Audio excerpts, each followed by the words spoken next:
Welcome back to part 3 of the Living Ship quest. If you guys happen to miss the first 2 parts, go check those out. They'll be down below in the description. So just like before, we are going to be going to space, pulsing around until we see the message pop up, just like before in the other 2. So for the 3rd time, we will be encountering a Corvex plaque. It'll look just like this, or very similar to this. Go ahead and walk up to it, press and hold E. You will have some dialogue that will pop up, and it will tell you to go to the next part. And the next part is going to ask you to craft a impossible membrane, which to craft that we will need 100 chromatic metal, 1 hypnotic eye, and 150 living water. All very easy to obtain.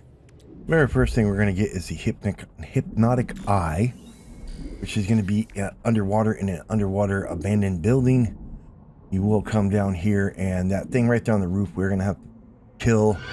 It will suck you in, so if it does, just go ahead and tap E until it releases you. Once we kill this thing, it will drop a little ball on the ground, which you'll have to pick up. Make sure you pick it up right away, because they do not stay on the ground very long before they vanish. There it is right there. Perfect.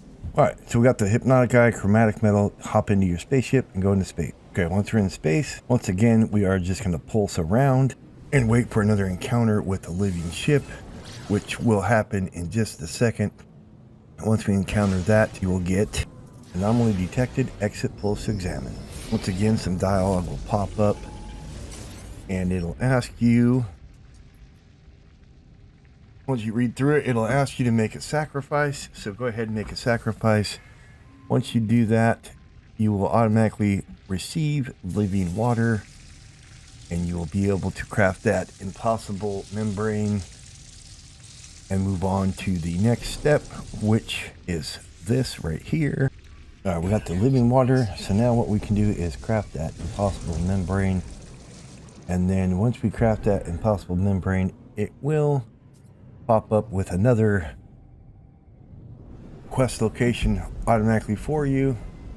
And what we want to do is just head to that location, which will be the Corvex plaque. Once again, once you get to that plaque, do remember that it will take, once you turn that impossible membrane in, it will take anywhere from 18 to 24 hours to mature. However, just like before, same thing, we can speed that up instantly by changing the date and time of our computer, turning off network settings in the game before we exit. So, okay, so once we're landed next to the plaque, just go ahead and hop out like before and go up and interact with that. Okay, we're here. We're going to run up, interact with the plaque. Once we do that, we will receive a fragile shell, and we'll have to let that mature, either A, by letting it go 18 hours or speeding up the time. And that is it for this video. The last video will be getting your living ship, so that'll be the very next video that comes up right now.